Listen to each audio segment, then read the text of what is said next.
Hello and welcome from Caravan Salon Dusseldorf. I've got here an incredibly luxurious and long Swedish motorhome. This is Kabe, which I've just learned how to pronounce. In Swedish it says Kabe, not Kabe as I've been calling it up, or well, I don't think I ever called it Kabe, but it's Kabe.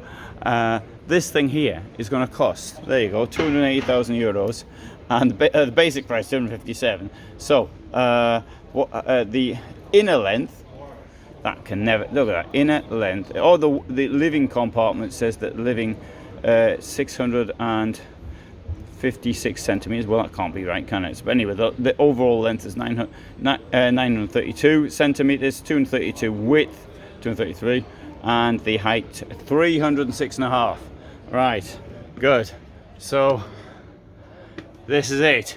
Now Swedish, so it's sort of dark colours, and Kabe use dark colours.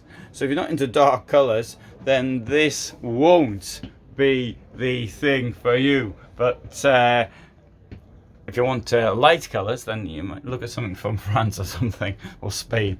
Not there's any in this class from Spain. It's the idea of a log cabin, I think, and but I mean, incredibly well put together. The insulation is possibly, I don't want to say it's the best, but it's amongst the best anyway. How about that?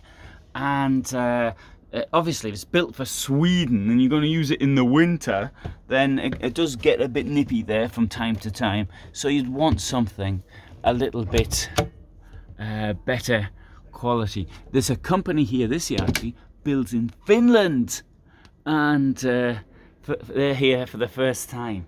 So, but look at this, plenty of storage around here.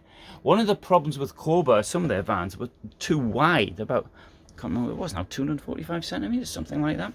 I mean, that's still legal, but it's very wide for a vehicle. So this one here, 233, is a bit more like it. There you go. Push this across.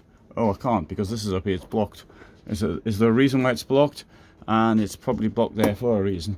But I'm going to unblock it. I'll have to afterwards sort that one out. So doors match okay. Well, there's a bit of a gap down there. Like if I pull them like that, it'll join. Oops. So here we've got a step there, which I don't like. I like a nice flat floor. Wardrobe. We've got here shower. Now it's only got one drainage, but it's in the centre, and it's got this, not quite an anti-slip surface, but it's got ways for the water to sort of go into the centre. So I suppose that's okay.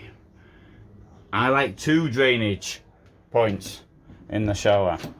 There we go. Let's put this one over here, and now we've got this really unusually shaped washroom. Really odd. Not washroom, but dressing room. Let's see.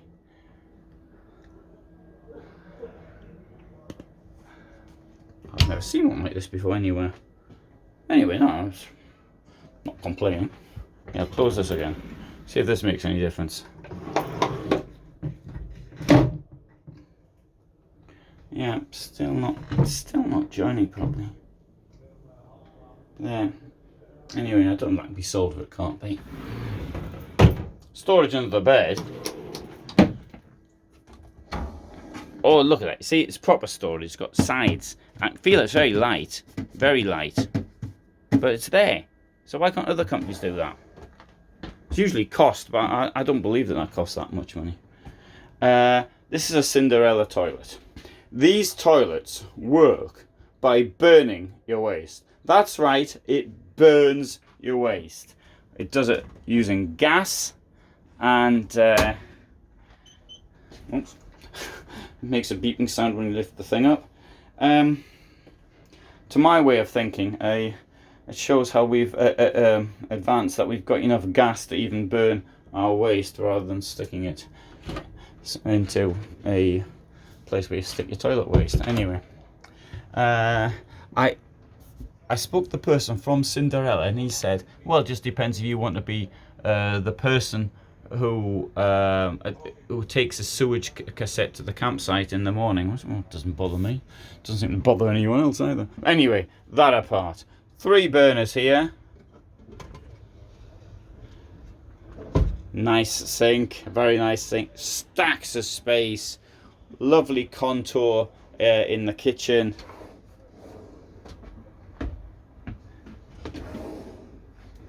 Behind, got the grill, Dometic fridge, freezer, fridge, and more storage.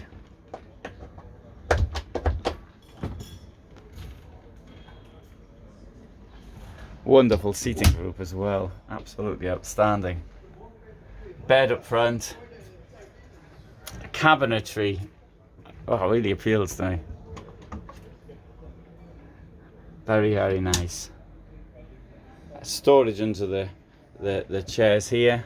So it'll sleep 4, got two in the back, 2 in the front. And let's come to the front here, just to demonstrate. Turn this around. There's me. You can see the bed though, it's getting in my way. Of course I'll duck down. Get out the way of the bed.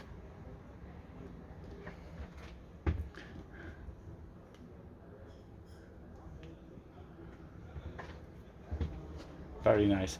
I don't know how many of these they make a year, but I don't suppose it's going to be more than, say, 4 or 5.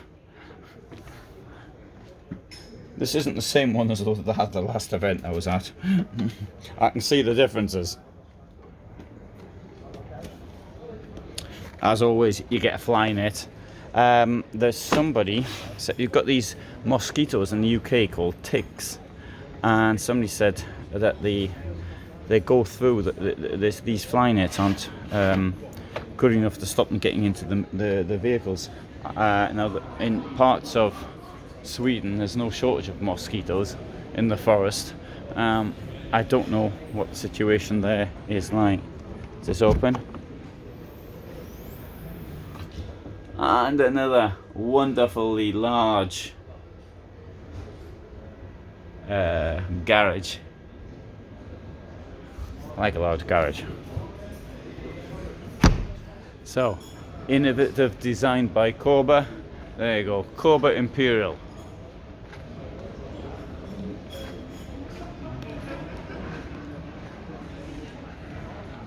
So, Imperial i910QB costs €280,000.